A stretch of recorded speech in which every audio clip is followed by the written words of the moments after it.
नमस्कार, मैं हूं सौरभ शर्मा। आज देश की पूरी सियासत बंगाल की तस्वीरों से हिल चुकी है। 2021 के चुनाव का तनाव इस वक्त कोलकाता से लेकर डायमंड हार्बर तक दिखा है और दिल्ली में भी जबरदस्त हलचल है।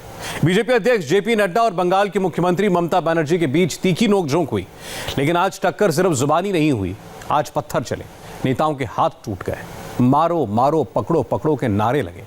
हम आपको वो तस्वीरें आज दिखाने जा रहे हैं, ग्राउंड जीरो से सबूतों के साथ वो बातें सुनाने जा रहे हैं जिससे साबित हो जाएगा कि बंगाल का चुनाव कैसा होने जा रहा है। जो बातें आप कल तक सुनते थे, वो बातें हमारे रिपोर्टर्स ने आज अपने कानों से सुनी। ज्वेता मित्रा की डायमंड हार्बर की सुपर एक्सक्लूसिव तस्वीरें आपके सामने।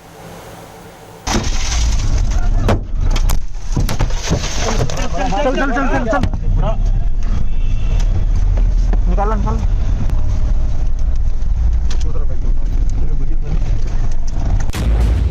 बंगाल का चुनाव बहुत तनाव वाला है, इतना तनाव वाला कि बड़े बड़े नेता नहीं सोच सकते। जब इतने बड़े नेताओं की गाड़ियों पर पथराव हो जाए, शीशे टूट जाएं, खून बह जाए, कैमरे छीन लिए जाएं, तो सोचिए आगे क्या होने वाला है।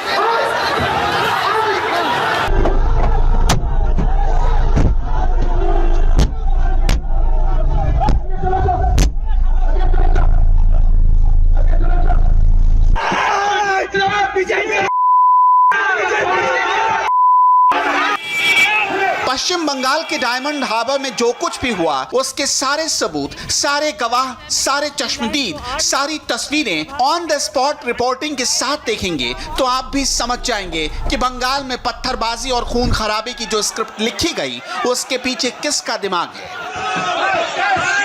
सर पे चोट लगी है, मेरे यहाँ चोट लगी है, मेरे पाँव में भी यहाँ चोट लगी है, मेरे पाँव में भी यहाँ चोट लगी है। देखिए প্রত্যেকটা লাঠি দিয়ে ভেঙে দিয়েছে এবং আমাদের বড় বড় ইট ছুঁড়েছে। यहाँ पर फाट दिया। गुरुवार को पश्चिम बंगाल में जहां जहां से बीजेपी के राष्ट्रीय अध्यक्ष जेपी नड्डा का काफिला गुजरा, वहां पत्थरबाजी हुई। सड़क पर खड़ी भीड़ ने बड़ी बड़ी ईंटें बरसाई, पत्थर फेंके।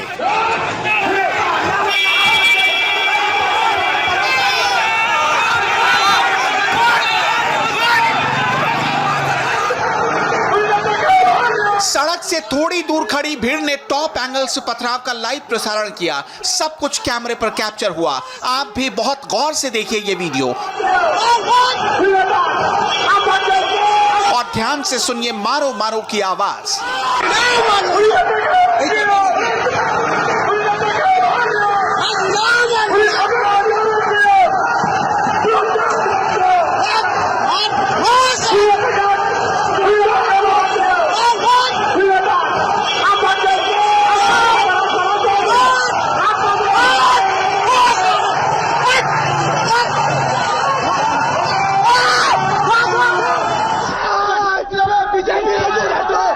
तस्वीरों को देखकर तो ऐसा ही लग रहा है मानो सड़क किनारे खड़ी भीड़ को पहले से पथराव का ऑर्डर मिल चुका था और दूर से उस हिंसक भीड़ को भड़काने का प्रोग्राम चालू था।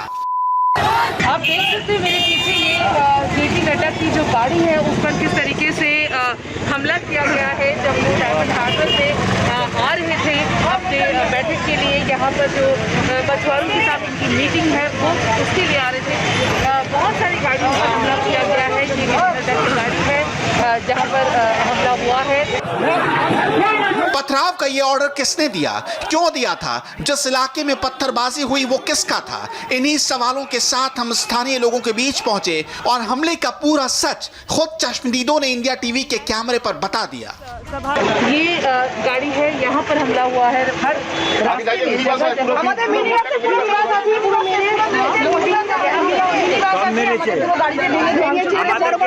একটা গাড়ি পুরো মহিলা ভর্তি ছিলাম, 50-60 জন, প্রত্যেকটা লাঠি দিয়ে ভেঙে দিয়েছে এবং আমাদের বড় বড় ইট ছুঁড়েছে যাতে প্রত্যেকটা মহিলা देख सकते हैं जिस तरीके से ये महिलाएं जो आ रही थी इस सभा में उन पर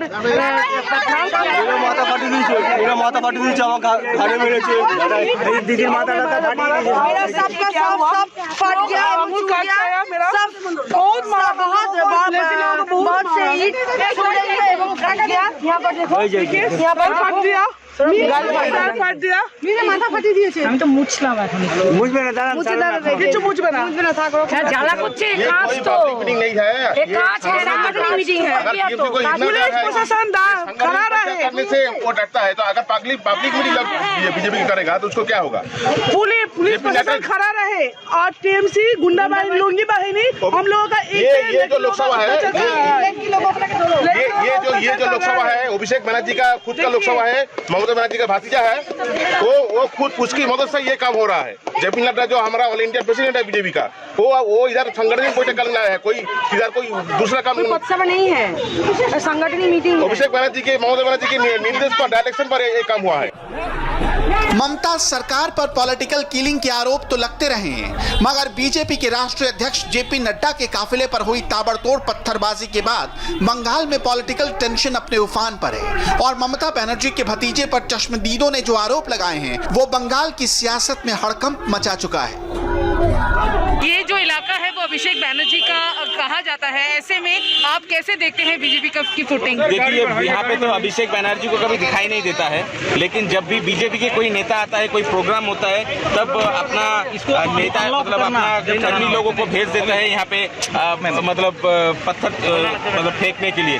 और हमारे काफ़ी लोग यहाँ पे इंजरी सफ़र कर रहे हैं। मेरा सिक्योरिटी जो है, in spite of having Y+ category security लोगों को चोट पहुँचा है। आपकी गाड़ी में भी पथराव किया गया है। यहाँ पे कांच पे पिछले वाला कांच देख लीजिए जी, पूरा क्लियर हो जाएगा।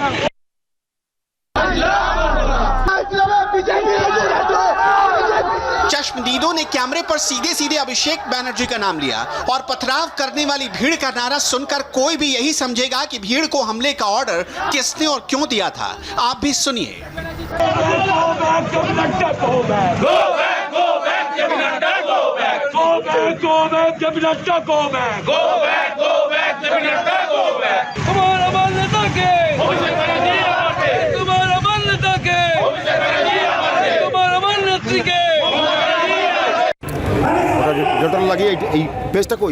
अब कुछ और तस्वीरें, कंधों और पीठ पर चोट के निशान, सिर पर चोट के निशान, सर से बहता हुआ खून। तस्वीरें देखकर कौन कहेगा कि भीड़ पूरी प्लानिंग और तैयारी के साथ नहीं आई थी। भीड़ ने सिर्फ पत्थर नहीं बरसाए, रॉड से भी हमले का आरोप है। आगे देख तो लोग पत्थर, रॉड, बांस और डंडे कम पड़ गए तो भीड़ ने कांच के बॉटल से भी हमला किया। इस हमले की पूरी क्रोनोलॉजी समझने के लिए उस शख्स को सुनिए जो काफिले का हिस्सा था और जिसे भीड़ ने अपना शिकार बनाया। ध्यान से सुनिए इस चश्मदीद ने कैमरे पर क्या कहा। দাদা কোথায় হয়েছে দাদা? সিরাগলে শওকত মোল্লা যে মঞ্চটা করেছিল একদম শওকত মোল্লার ওইখানে। শওকত মোল্লা নিজে করিয়েছে, কি দিয়ে মেরেছে? রড, ডান্ডা, মাছ যা ছিল সব। আর আমাদের দোষটা কি? আমরা বাইক নিয়ে আসছিলাম, এটাই আমাদের দোষ। আমাদের একটা কথা জিজ্ঞেস করতে চাই আমি জাস্ট, কি বিজেপিটা কি ভারতের বাইরের পার্টি? আর পশ্চিমবাংলাটা কি ভারতের বাইরে? যেই দেশের যেই পার্টির প্রমুখ হলেন ভারতের প্রধানমন্ত্রী। দেখুন, গণতন্ত্রে একটা কথা বলছি, অপোজিশন হলো সবসময় একটা আয়না। আয়নাকে যে ভয় পায় তার নিজের মধ্যে দোষ থাকে, তখনই সে আয়নাকে ভয় পায়। যখন একটা মানুষের সৎ সাহস থাকে না, সে আয়নার সামনে গিয়ে দাঁড়ায়, আয়নার সামনে গিয়ে দাঁড়িয়ে নিজেকে জিজ্ঞেস করে আমি যেটা করছি সেটা ঠিক না ভুল, মানুষটা ঠিক উত্তর পায়। আর যখন সে মানুষ আয়নার সামনে দাঁড়ানো ভুলে যায় না, তখন সে ভাববেন, সে নিজে জানে যে আমি ঠিক করছি না ভুল করছি। সেরকমই इस शख्स ने टीएमसी पर बेहद संगीन आरोप लगाते हुए कैमरे पर यह भी कहा कि क्या ममता दीदी की सरकार अपने राजनीतिक फायदे के लिए किसी भी हद तक जा सकती है? क्या विरोध की आड़ में किसी की हत्या भी की जा सकती है?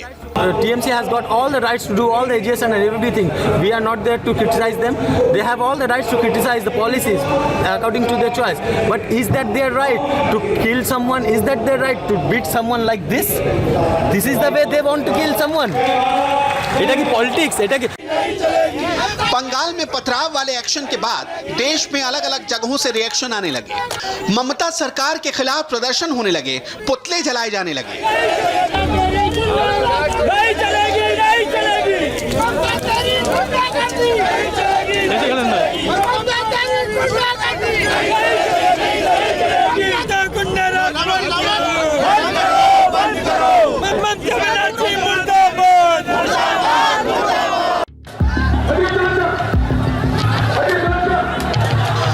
पॉलिटिकल हंगामे के बीच बीजेपी के लीडर्स ने ट्विटर पर मोर्चा संभाला। अमित शाह ने हमला बोला और जेपी नड्डा ने ममता के गढ़ में खड़े होकर हमले की पूरी कहानी सुनाई। जब मैं जंगल राज कहता हूं तो मैं ऐसे ही नहीं कहता हूं। आप देखिए हमारे कैलाश विजयवर्गीय जी, आप देखिए हमारे राहुल सिन्हा, आप इनकी गाड़ियों को देखिए। मैं तो आज इसलिए सुरक्षित हूं क्योंकि मेरे पास बुलेट प्रूफ गाड़ी थी, अन्यथा किसी कोई गाड़ी नहीं छूटी जिस पर अटैक नहीं हुआ है। ये गुंडा राज जो हमने देखने को मिला है, इसको नस्तो नाबूद करना है और प्रजातंत्र को यहाँ पर खिलाना है। इस बात को हमको समझना चाहिए। जिस तरीके से ममता जी की अराजकता वाली सरकार है और अराजकता के साथ साथ असहिष्णु इनटॉलरेंट सरकार है, उसकी तस्वीर हमको आज देखने को मिली है। यह बताता है कि ममता जी जो रिच कल्चर है बंगाल का, उस उत्कृष्ट संस्कार और संस्कृति की न परवाह करते हुए राजनीतिक असहिष्णुता इनटॉलरेंस के साथ कार्य कर रही है।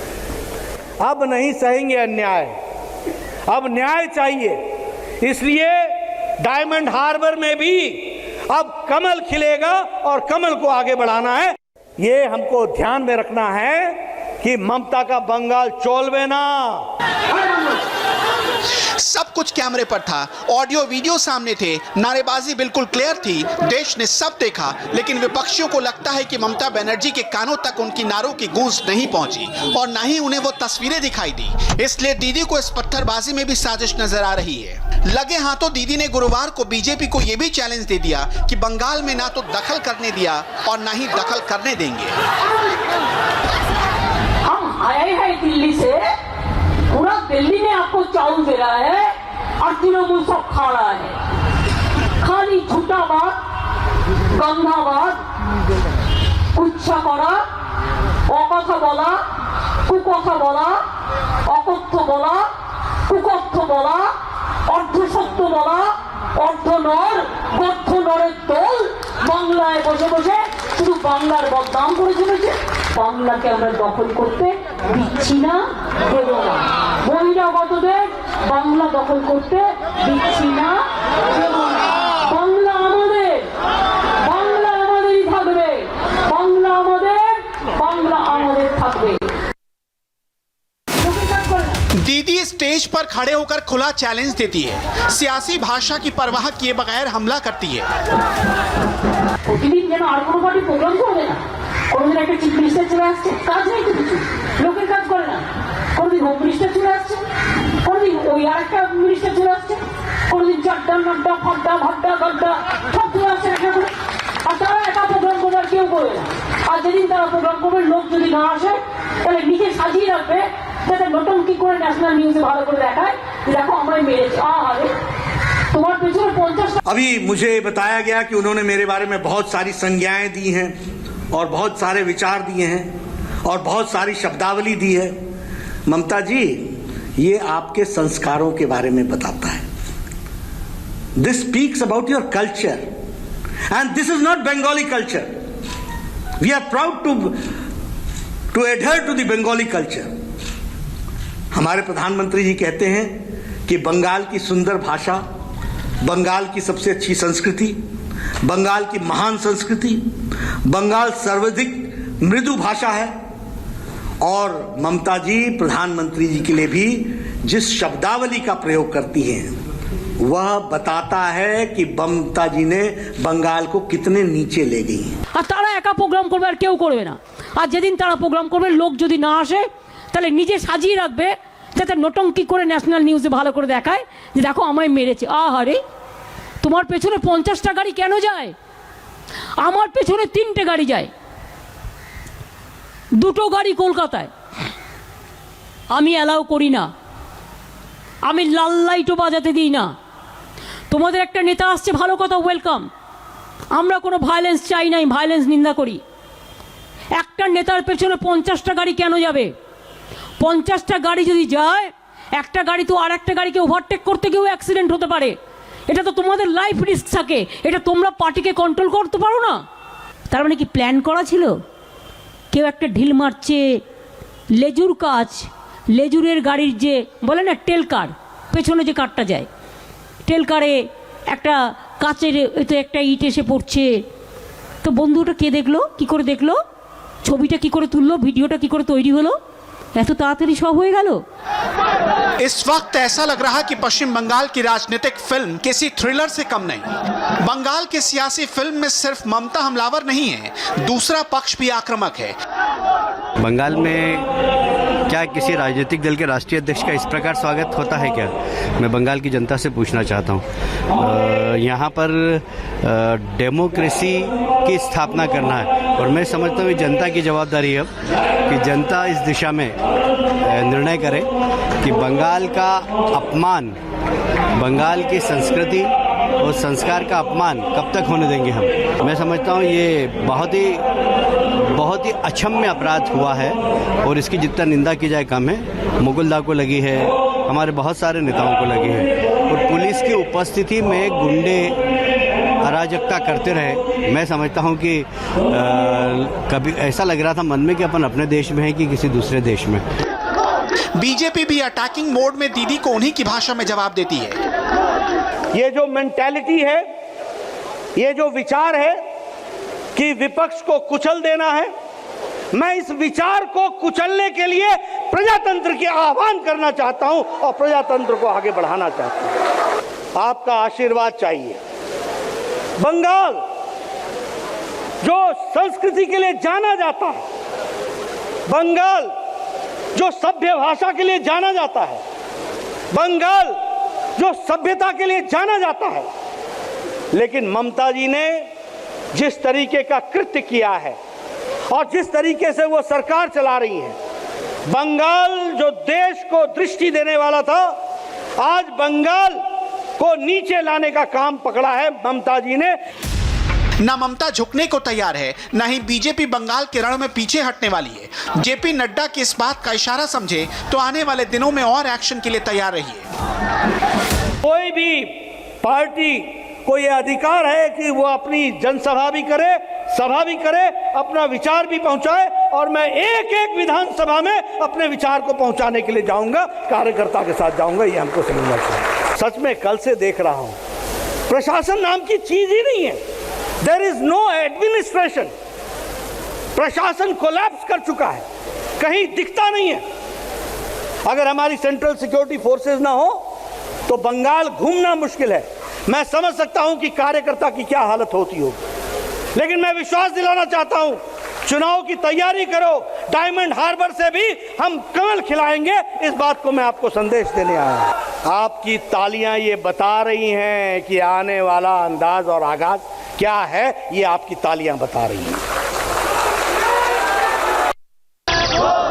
बीजेपी बनाम टीएमसी का सियासी उठापटक जारी है। ममता भले ही पत्थरबाजी की घटना को हल्के में ले, लेकिन इन सब के पीछे ग्राउंड जीरो पर टेंशन बेहद हाई है। इसे गहराई से समझने के लिए इंडिया टीवी की टीम डायमंड हार्बर में चप्पे चप्पे पर गई। एक एक सबूत कैमरे पर रिकॉर्ड हुए। जेपी नड्डा यहाँ पर डायमंड हार्बर पे जिस मीटिंग के लिए पहुंचे हैं, वहाँ के पूरे कॉन्वॉय को जितनी गाड़ियां वहाँ से आ रही थी, सभी को बुरी तरीके से सभी पर पथराव किया गया। यहाँ पर लोग आहत हैं। बताइए সব জায়গায় যেভাবে মেরেছেন পশ্চিমবাংলার মুখ্যমন্ত্রী মহিলা হয়ে, মহিলাদের কোনো নিরাপত্তা নেই। যেভাবে পশ্চিমবাংলার সারা ভারতবর্ষের জনগণ দেখছে, এত বড় বড় পাথর তুলেছে, এত বড় বড় পাথর, ইট তো হালকা হয়, পাথর দিদি ভাই। और भी कुछ गाड़ियां हैं, देखते हैं। हर गाड़ी का जो है वो शीशा जो है वो टूटा है। आप देखिए, ये इस गाड़ी की हालत देखिए, जिस तरीके से पथराव किया गया है। तो डायमंड हार्बर तक पहुंचते हुए जो रास्ता है, जगह जगह पर विरोधी जो लोग हैं वो यहाँ पर वो बिल्कुल जो गाड़ी को है वो आगे नहीं आने दे रहे थे। इस मीटिंग को भी वो होने नहीं दे रहे थे।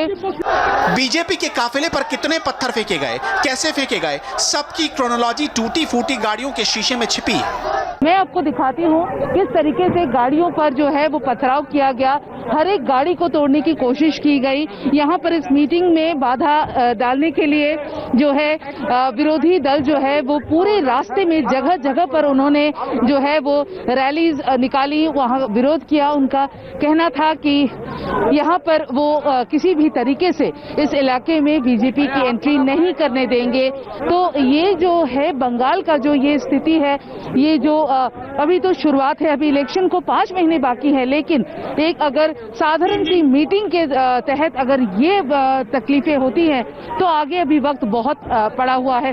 देखिए गाड़ियों को किस तरीके से तोड़ा गया है, साथ ही पुलिस की गाड़ी पर भी जो है वो पथराव किया गया है। ये गाड़ी देखिए, ये गाड़ी बुरी तरीके से जो ये साइड शील्ड और विंडशील्ड जो है वो पूरी तरीके से डैमेज हो चुका है।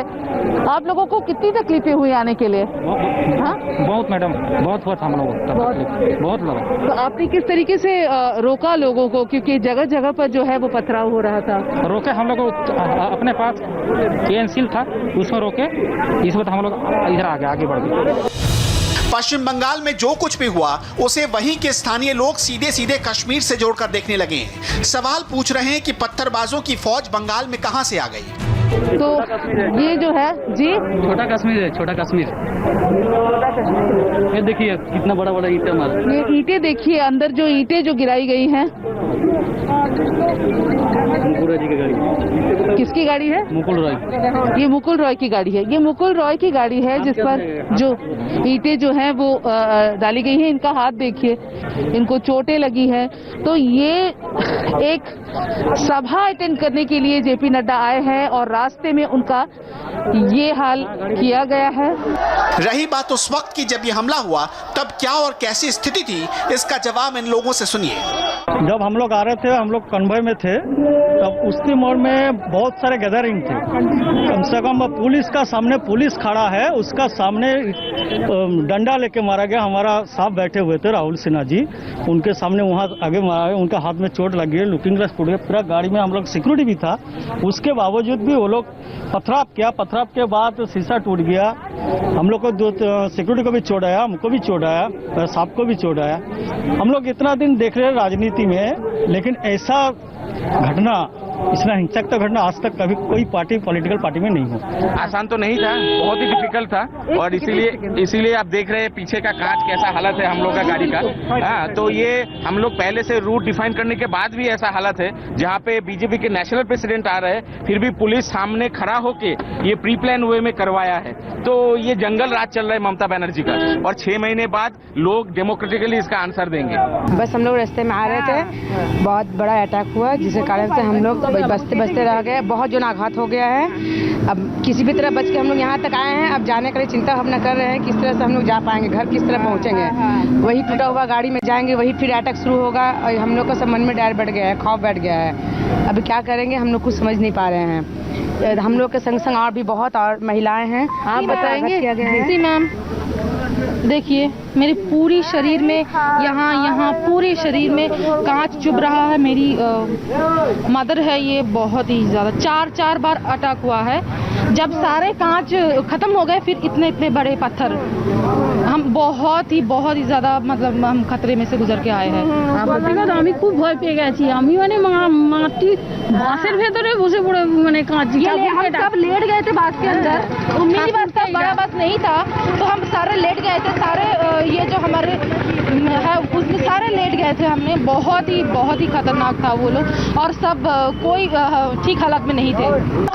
सारी तस्वीरों, सारे एक्शन, सबके रिएक्शन से एक बात साफ हो चुकी है कि इस बार पश्चिम बंगाल का चुनावी रण किसी घमासान से कम नहीं है। कि आज जो दिन में घटना घटी है वह बहुत ही बंगाल के बारे में एक गलत धारणा बनाने के लिए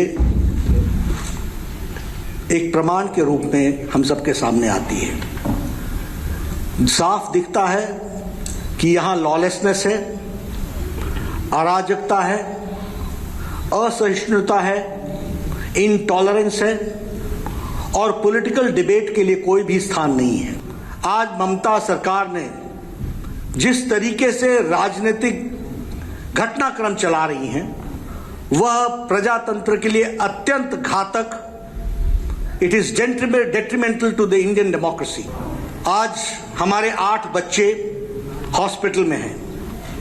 मैं बताना चाहता हूं कि भारतीय जनता पार्टी का एक एक कार्यकर्ता उन बच्चों के साथ है। वो बंगाल के बच्चे हैं और उन बच्चों के साथ तय जिंदगी खड़े रहेंगे जिनके ऊपर ये अटैक हुआ है। कैलाश जी का बायां हाथ फ्रैक्चर भी हुआ और जिस तरीके से इनकी गाड़ी को आप देखिए, कोई शीशा नहीं बचा है। पत्रकार हमारे साथ थे, they must have seen. Mukul Roy ji हैं, आप देख रहे हैं इनको, कोई बचा नहीं। हमारे अनुपम हजारा जी हैं, उनकी व्हीकल्स सारी की सारी, यानी एडमिनिस्ट्रेशन हैज क्रम्बल्ड। हमारे राहुल जी का, इनकी भी व्हीकल बची नहीं। शिव प्रकाश जी के जो सहयोगी हैं उनको बुरी तरीके से घायल हुए हैं। तो दिस इज द सिनेरियो। और इस सियासी फिल्म में एक्शन की भी पूरी गारंटी है। आज प्रधानमंत्री ने नई संसद का शिलान्यास किया। प्रधानमंत्री मोदी ने तकरीबन 50 मिनट का मैसेज दिया। इस मैसेज की 5 लाइनें बहुत खास थीं। इन 5 लाइनों में प्रधानमंत्री ने देश को 5 प्रतिज्ञाएं दिलवाई।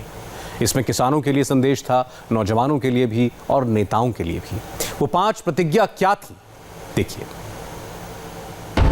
समोढमस्य पागुं सुरे कूर्मरूपिणे विष्णवे नमः।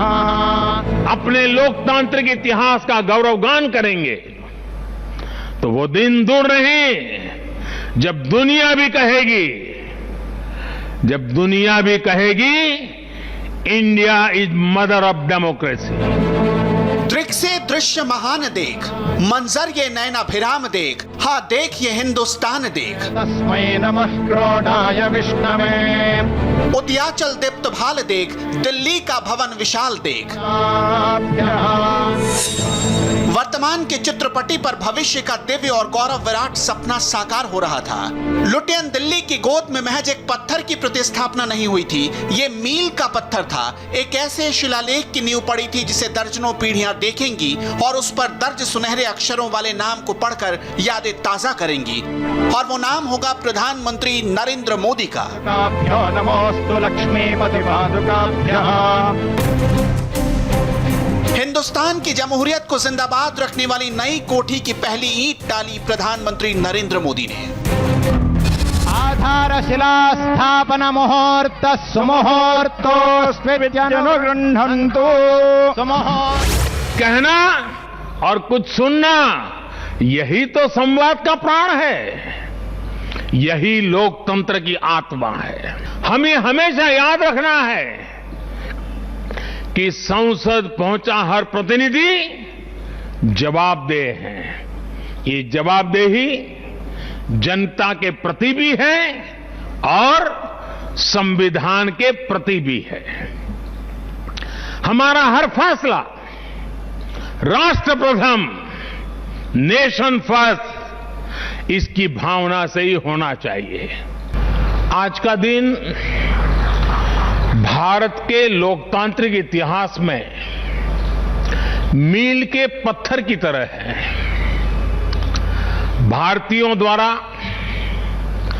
भारतीयता के विचार से ओतप्रोत भारत के संसद भवन के निर्माण का शुभारंभ हमारी लोकतांत्रिक परंपराओं के सबसे अहम पड़ाव में से एक है। इससे पवित्र क्या होगा जब भारत अपनी आजादी के 75 वर्ष का पर्व मनाए, तो उस पर्व की साक्षात प्रेरणा हमारी संसद की नई इमारत बने।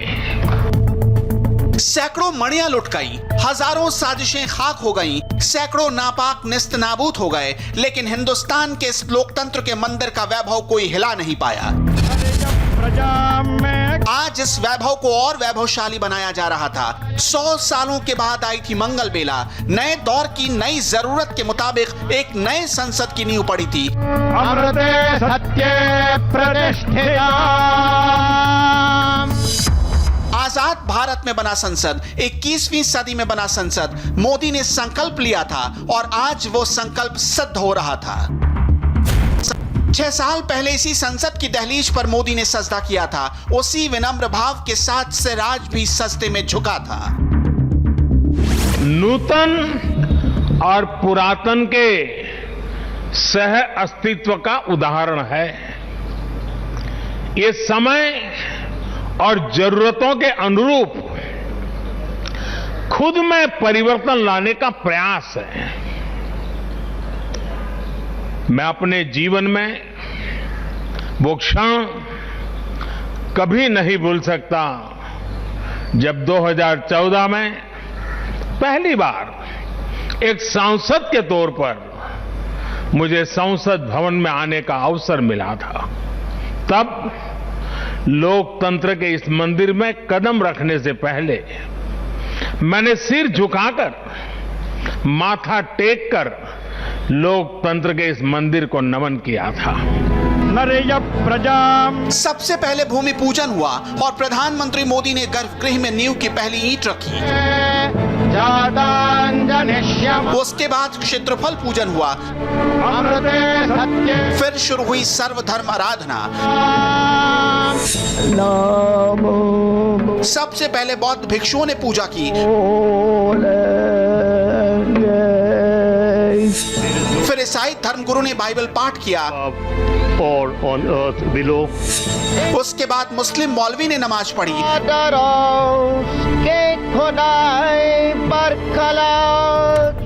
ये महज इमारत भर नहीं थी, लोकतंत्र का सर्वोच्च मंदिर था और इस महायज्ञ में सभी धर्मों का समान योगदान था।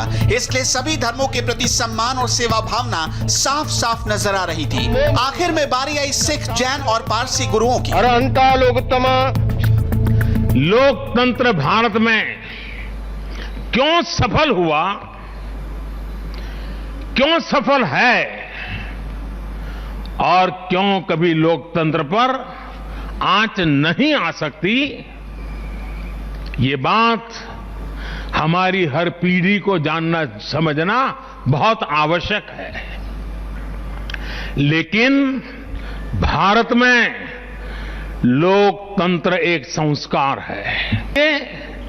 लोकतंत्र जीवन मूल्य है, जीवन पद्धति है, राष्ट्र जीवन की आत्मा है। भारत का लोकतंत्र सदियों के अनुभव से विकसित हुई व्यवस्था है। भारत के लिए लोकतंत्र में जीवन मंत्र भी है, जीवन तत्व भी है और साथ ही व्यवस्था का तंत्र भी है, तत्व भी है, तंत्र भी है। प्रधानमंत्री मोदी ने आज देश के सामने देश के गोलघर के किताब के गौरवशाली पन्ने पलट दिए। पुरातन से नूतन की ओर बढ़ते संसद के सफर का वृतांत बता दिया। 100 सालों की इमारत में कहां से कहानी शुरू हुई और कैसे कहानी आगे बढ़ी, एक एक बात प्रधानमंत्री मोदी ने समझाया। हमारे वर्तमान संसद भवन ने आजादी के आंदोलन और फिर स्वतंत्र भारत को गढ़ने में अपनी अहम भूमिका निभाई है। आजाद भारत की पहली सरकार का गठन भी यही हुआ और पहली संसद भी यहीं बैठी। इसी संसद भवन में हमारे संविधान की रचना हुई, हमारे लोकतंत्र की पुनर्स्थापना हुई। बाबा साहब आंबेडकर और अन्य वरिष्ठों ने सेंट्रल हॉल में गहन मंथन के बाद हमें अपना संविधान दिया। संसद की मौजूदा इमारत स्वतंत्र भारत के हर उतार चढ़ाव, हमारी हर चुनौतियां, हमारे समाधान, हमारी आशाओं आकांक्षाओं, हमारी सफलता का प्रतीक रही है। इस भवन में बना प्रत्येक कानून, इन कानूनों के निर्माण के दौरान संसद भवन में कही अनेक गहरी बातें, ये सब हमारे लोकतंत्र की धरोहर है। पीएम मोदी ने खुद देश के लोगों को समझाया कि नए संसद की जरूरत क्यों पड़ी, सैकड़ों करोड़ क्यों खर्च हो रहे। लोग बहस करेंगे, भ्रमित करने की कोशिश करेंगे, लेकिन ऐसे लोग सच नहीं जानते। पुरानी संसद 100 साल पुरानी हो चली है। इसे कई बार तोड़ा गया, कई बार कई हिस्सों को रिपेयर किया गया और कई हिस्से आज भी जर्जर हो रहे हैं। पुरानी संसद का साउंड सिस्टम, फायर सिस्टम और वहां लगे इलेक्ट्रॉनिक उपकरण सब पुराने हो चले हैं। अक्सर छत से पानी टपकने की शिकायत आती है। संसद भवन में बदबू की भी समस्या आई है। अब तक हर साल संसद भवन की मरम्मती पर करोड़ों खर्च हो जाते थे। किसी भी ज्वाइंट सेशन में सांसदों को बैठने की जगह नहीं मिल पाती थी। सांसदों के कामकाज करने का तरीका पुराना हो चला था। साल 1947 में जब आजाद भारत की पहली सरकार बनी तो लोकसभा के सदस्यों की संख्या 499 थी। इसके बाद संविधान में संशोधन हुआ और सीटें 525 हो गईं, फिर 530 और बाद में 550 तक बढ़ गईं। यानी 100 सालों में भारत की जरूरत बड़ी हो गई। 1921 में जब पुरानी संसद की नींव पड़ी तो देश की आबादी कुछ करोड़ थी। 2026 के बाद लोकसभा सीटों में फिर से इजाफा होना है, लेकिन संसद में अब जगह नहीं बची जिससे सांसदों के बैठने की जगह बढ़ाई जा सके। ये इमारत अब करीब करीब 100 साल की हो रही है। इतना कुछ होने के बाद संसद का ये भवन अब विश्राम मांग रहा है। बीते दशकों में इसे तत्कालीन जरूरतों को देखते हुए निरंतर अपग्रेड किया गया। इस प्रक्रिया में कितनी ही बार दीवारों को तोड़ा गया है। कभी नया साउंड सिस्टम, कभी फायर सेफ्टी सिस्टम, कभी आईटी सिस्टम। लोकसभा में बैठने की जगह बढ़ाने के लिए तो दीवारों को भी हटाया गया। आप भी जानना चाहते होंगे कि नया संसद पुराने संसद से कैसे अलग होगा। खुद प्रधानमंत्री मोदी ने एक एक डिटेल बताया है। पुराने संसद भवन ने स्वतंत्रता के बाद के भारत को दिशा दी, तो नया भवन आत्मनिर्भर भारत के निर्माण का गवाह बनेगा। पुराने संसद भवन में देश की आवश्यकताओं की पूर्ति के लिए काम हुआ, तो नए भवन में 21वीं सदी के भारत की आकांक्षाएं पूरी की जाएगी। नए संसद भवन में ऐसी अनेक नई चीजें की जा रही हैं जिससे सांसदों की एफिशिएंसी बढ़ेगी, उनके वर्क कल्चर में आधुनिक तौर तरीके आएंगे। अब जैसे अपने सांसदों से मिलने के लिए उनके संसदीय क्षेत्र से लोग आते हैं, तो अभी जो संसद भवन है उसमें लोगों को बहुत दिक्कत होती है। आम जनता को दिक्कत होती है, नागरिकों को दिक्कत होती है। भविष्य में प्रत्येक सांसद के पास ये सुविधा होगी कि वो अपने क्षेत्र के लोगों से यही निकट में ही, इसी ये विशाल परिसर के बीच में ही उनको एक व्यवस्था मिलेगी ताकि वो अपने संसदीय क्षेत्र से आए लोगों को उनके सुख दुख बांट सके। हम आपको नए संसद भवन की पूरी जियोग्राफी समझाते हैं। नया संसद भवन 64,500 स्क्वायर मीटर एरिया में फैला होगा। 21 महीनों में इसका निर्माण पूरा होना है, यानी आजादी की 75वीं सालगिरह तक इसे पूरा कर लिया जाएगा। पूरे संसद भवन परिसर का सबसे बड़ा आकर्षण होगा इसका ट्रायंगुलर आकार। नए संसद भवन पर 971 करोड़ रुपए खर्च होंगे। यह भवन इतना भव्य होगा कि भूकंप इसे हिला नहीं सकता। कोई भी नापाक निगाहें इसकी तरफ उठने की गुस्ताखी नहीं कर सकेगी, क्योंकि इसके चारों तरफ Z और Z+ सिक्योरिटी 24 घंटे मौजूद होगी। इस संसद भवन की कुछ और खासियत है, ये पूरी तरह से पेपरलेस होगा। इसमें सांसदों के दफ्तर में डिजिटल इंटरफेस लगा होगा। लोकसभा और राज्यसभा के हॉल हाई क्वालिटी ऑडियो और वीडियो से लैस होंगे। हर एक डेस्क पर इलेक्ट्रॉनिक गैजेट्स जैसे टैब या लैपटॉप लगे रहेंगे। इसी संसद के परिसर में एक संविधान हॉल होगा जिसमें संविधान की मूल कॉपी रखी जाएगी। साथ ही लाइब्रेरी भी होगी और खूबसूरत कैंटीन भी तैयार होगा। कला, कौशल और कारीगरी की अद्भुत नजीर बनेगा यह संसद भवन। संसद भवन के इस बिल्डिंग में 4 फ्लोर होंगे। नई इमारत में एक तहखाना होगा, फिर ग्राउंड फ्लोर, उसके बाद पहली मंजिल और फिर दूसरी मंजिल। इसकी ऊंचाई पुरानी इमारत जैसी यानी 27 फीट होगी, ताकि ये देखने में पुराने संसद भवन के जैसा लगे। नए संसद भवन में कुल 120 ऑफिस स्पेस होंगे। इसमें 6 एंट्री गेट बनाए गए हैं। इसमें से एक गेट पब्लिक एंट्रेंस के लिए होगा, जो पश्चिम की ओर होगा। एक गेट सेरेमोनियल एंट्रेंस का होगा, यानी राष्ट्राध्यक्षों, राष्ट्रपति और प्रधानमंत्री की एंट्री इसी गेट से होगी, और एक वीआईपी गेट होगा। नए संसद भवन में एक विजिटर गैलरी बनाई गई है, जिसमें लोकतंत्र की विरासत को डिजिटली दिखाया जाएगा। भवन एक मंदिर तब बनता है, उसमें पूर्णता तब आती है जब उसमें प्राण प्रतिष्ठा होती है।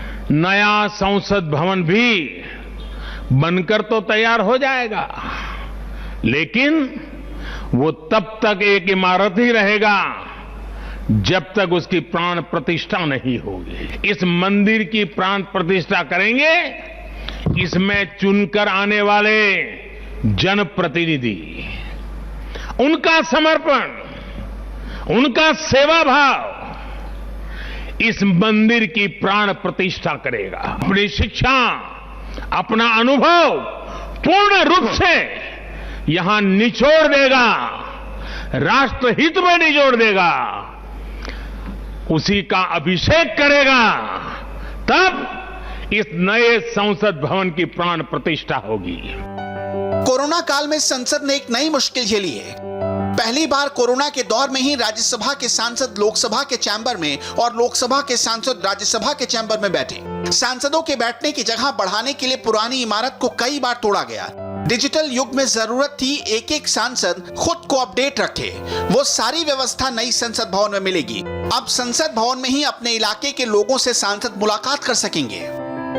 नए संसद भवन का निर्माण पीएम का संकल्प था, लेकिन जब यह संकल्प पूरा हुआ तो इस ऐतिहासिक मौके पर पीएम मोदी ने देश को 5 नए संकल्प दिलाए। बंगाल की राजनीति का आज जो सबसे हलचल वाला चैप्टर रहा, वो राज्यपाल के दरवाजे तक पहुंच गया है। राज्यपाल ने उस पर क्या कहा है, देखिए एक ब्रेक के बाद।